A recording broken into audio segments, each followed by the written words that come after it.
خوش نصیب کون ہے جو جوانی میں توبہ کرتے ہیں، جوان کی توبہ پہ عرش الہی جھوم اٹھتا ہے۔ تو خوش نصیب لوگ ہیں جن کو سچی توبہ کی توفیق نصیب ہوتی ہے، اور وہ لوگ جو اپنی زندگیاں یوں ہی بسر کر دیتے ہیں اور راہ مستقیم پہ نہیں آتے، آوارگی میں بسر کر دیتے ہیں، تو پھر منو مٹی تلے چلے گئے لوگ کہانی بھی بھول جاتے ہیں۔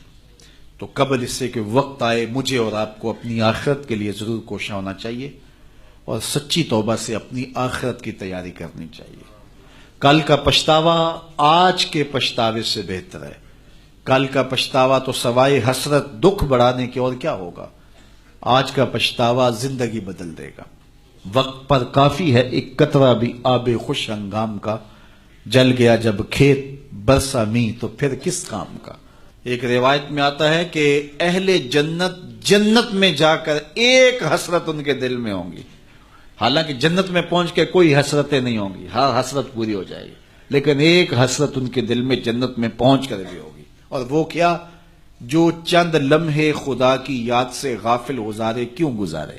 تو خوش نصیب ہیں وہ لوگ جو اپنے لمحات کی قدر کرتے ہیں۔ تو آج موقع ہے، آج فرصت ہے، سورج مغرب سے نہیں چڑھا، توبہ کا دروازہ بند نہیں ہوا، اللہ کی رحمت کے در کھلے ہیں، روزانہ آواز آتی ہے کوئی مجھ سے معافی مانگنے والا میں اس کو معاف کر دوں، تو اس کے حضور آج حاضر ہو جائیں۔ کل تو آنا ہی ہے، پھر جو کفن میں منہ چھپا چھپا کے آتے پھریں گے، اچھا نہیں ہے کھلے منہ سے چلے جائیں۔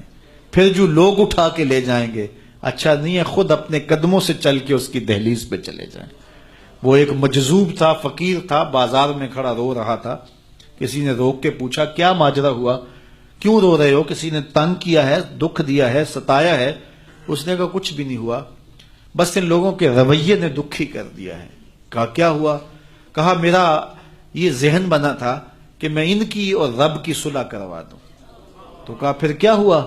کہا وہ تو مانتا یہ نہیں مانتے، وہ تو کہتا ہے ان کو لے آ میری دہلیز پہ، ایک آنسو سے سارے گناہ معاف کر دوں گا، لیکن ایسے کھوئے ہیں یہ الٹا مجھے بے وقوف کہہ رہے ہیں، یہ مجھے گھور رہے ہیں کہ تم کیا ہمیں بتا رہے ہو۔ اللہ اکبر! تو وہ تو مانتا ہے لیکن یہ نہیں مانتے۔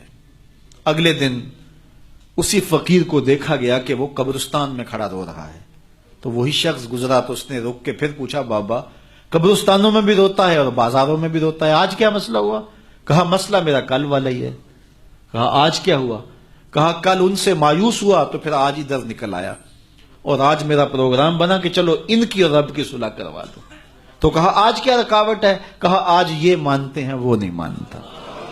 تو قبل اس سے کہ ادھر سے انکار ہو جائے کہ اب وقت بیت گیا، اب تم نے وہ وقت گنوا دیا، ہم نے بڑی مہلت دی تھی تمہیں، ڈوبتا سورج تمہیں روز کوئی پیغام دیتا تھا، اٹھتے ہوئے جنازے تمہیں روز کچھ کہتے تھے، بڑھاپا تمہیں آوازیں دیتا تھا، تم چلتے تو ٹھوکریں لگتی تھی، یہ ٹھوکریں تمہیں کچھ کہتی تھیں، لیکن تم نے کسی بات پہ غور نہ کیا، اور لمبی زندگی کی امید پر تم نے مالک کی دہلیز کو چھوڑے رکھا، اب تمہارے لیے کوئی راستہ باقی نہیں بچا۔ تو قبل اس سے کہ وہ وقت آئے کوئی حجت باقی نہ رہے، زندگی کے جو 4 دن مجھے آپ کو میسر ہیں، ہم اللہ کے حضور سچی توبہ کریں۔ توبہ کی شرائط 3 ہیں۔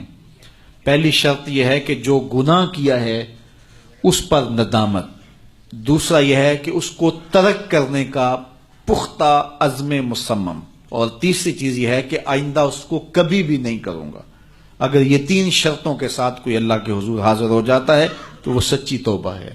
لیکن محض کسی مجلس کے اندر توبہ توبہ پکار اٹھے، جس طرح وہ گاڑی والا ایکسیڈنٹ دیکھتا ہے تو رکتا ہے، 5 لاشیں گری ہوئی ہیں تو وہ ٹیپ بھی بند کر دیتا ہے، سارے بس والے توبہ توبہ پکارنے لگ جاتے ہیں، 1.5 کلومیٹر کے بعد پھر دوبارہ وہ بٹن دبا دیتا ہے، اور پھر وہی گانے اور وہی غلیظ چیزیں، اور پھر معمول کی زندگی۔ ایسی توبہ نہیں ہے۔